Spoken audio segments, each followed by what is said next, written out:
शाद अजीम आबादी, उनकी गजल यहाँ पे हम पढ़ेंगे 11वीं जमात के लिए लेक्चर। पहली गजल। ढूंढोगे अगर मुल्कू मुल्कू मिलने के नहीं नायाब हम, ताबीर है जिसकी हसरत गम, ए हम नफ्सो वो ख्वाब हम। तशरी, अगर हमें ढूंढते ढूंढते दुनिया भर के ममालिक भी छान मारोगे तो भी हमको ढूंढ नहीं पाओगे। ए लोगो, हम एक ऐसा ख्वाब है जिसकी ताबीर हसरत और गम है, यानी हम इतने गमगीन हैं कि दुनिया भर में हमारे जैसा गमगीन आदमी तुम्हें कहीं नजर नहीं आएगा। तो यहाँ पे पहले भी मैंने कहा कि शायर का नाम जरूरी लिखना है कि ये शेर शाद अजीम आबादी की गजल से लिया गया है। तो ढूंढते ढूंढते दुनिया भर के ममालिक भी छान मारोगे तो हम कहीं नहीं मिलेंगे, बल्कि हम ऐसे नायाब हैं, हम एक मखसूस आपको नहीं मिलेंगे हमारे जैसे इंसान पूरी दुनिया में।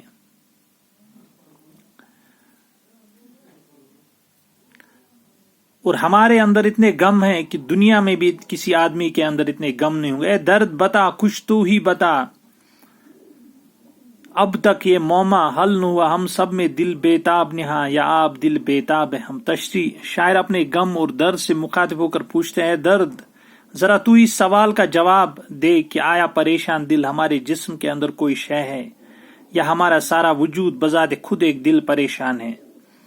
शायर अपने गम और दर्द से मुखातिब होकर पूछते हैं, ए दर्द जरा तू इस सवाल का जवाब दे कि आया परेशान दिल हमारे जिस्म के अंदर कोई शय है, या हमारा सारा वजूद बजाते खुद एक दिल परेशान है। मैं हैरत व हसरत का मारा खामोश खड़ा हूँ साहिल पर, दरियाई मोहब्बत कहता है कुछ भी नहीं पाया बे हम।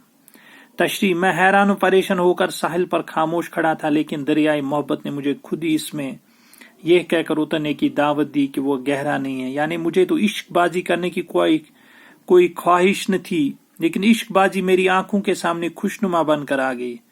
मुझे अंदाजा नहीं था कि इसमें इतने गमों का सामना करना पड़ेगा। मैं हैरान परेशान होकर साहिल पर खामोश खड़ा था, लेकिन दरियाई मोहब्बत यह कहकर उतरने की दावत कि वो गहरा नहीं है, इसमें बहुत गहराई कम है, और मैं इस कुएं में, इस आग में, या जो इस दरिया में, ये जो इश्क का दरिया, उसमें कूद पड़ा। मुझे कुछ लोगों ने कहा कि ये गहरा नहीं है, आप इसमें आइए। यानी मुझे तो इश्कबाजी करने की ख्वाहिश न थी, लेकिन मेरी आंखों के सामने खुशनुमा बनकर आई।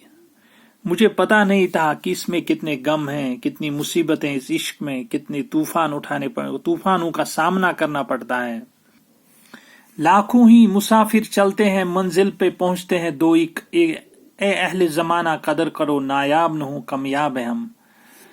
मंजिल को हासिल करने के लिए तो लाखों मुसाफिर चल पड़ते हैं, लेकिन मंजिल पर एक या दो ही मुसाफिर पहुंच जाते हैं, बाकी लोग रास्ते में थक कर गिर जाते हैं। ऐ जमाने के लोगों हमारी कदर करो, हम उन चंद एक लोगों में हैं जो मंजिल को पहुंचने वाले हैं। तो ये मुखातिब होते हैं लोगों से कि मेरी कदर करो, और जो मुसाफिर चलते हैं लाखों में, सिर्फ कुछ मुसाफिर मंजिल पर पहुंचते हैं, कुछ हजारों या सैकड़ों या दो एक, अगर 5-10 चले तो दो एक शायद पहुंचे। ऐसे जमाने के लोग हमारी कदर करो, हम उन चंद लोगों में से हैं जो मंजिल को पहुंचने वाले हैं, बल्कि हम भी उनमें से दो एक में से हैं, और हम भी पहुंचने वाले हैं। नायाब न हो हम कामयाब है हम, और बहुत कम मिलने वाले हम जैसे लोग। मुर्गा ने कफ्स को फूलू ने ऐशाद ये कहला बेजा है, आ जाओ जो तुमको आना है ऐसे में अभी शादाब है हम। मुर्गा ने कफ्स को फूलू ने ऐशाद ये कहला बेजा है, आ जाओ जो तुमको आना है ऐसे में अभी शादाब है हम। बाग के फूलों ने पिंजरे में पड़े हुए परिंदों को कहला भेजा कि हम इस वक्त खुले हुए हैं, अगर आना है तो आ जाओ। मुर्गा ने कफ्स को फूलों ने ऐशाद, खिले हुए यहाँ पे फूलों ने कहा, उनको आवाज दी कि हम अभी खिले हुए हैं, हम ताजा हैं, खिले हुए हैं, तो आ जाओ पिंजरों में। जो मुर्गा ने कफ्स, जो पिंजरों में परिंदे हैं, उनको आवाज दी, आ जाओ जो तुमको आना है ऐसे में अभी शादाब, अभी हम शादाब है, अभी ताजा हैं, तो आप आ जाए। तो ये गजल शाद की, इसमें इश्किया कैफियत पूरी छाई हुई। अगली गजल हम अगले लेक्चर में पढ़ेंगे, जो दूसरी गजल है इनकी। शुक्रिया।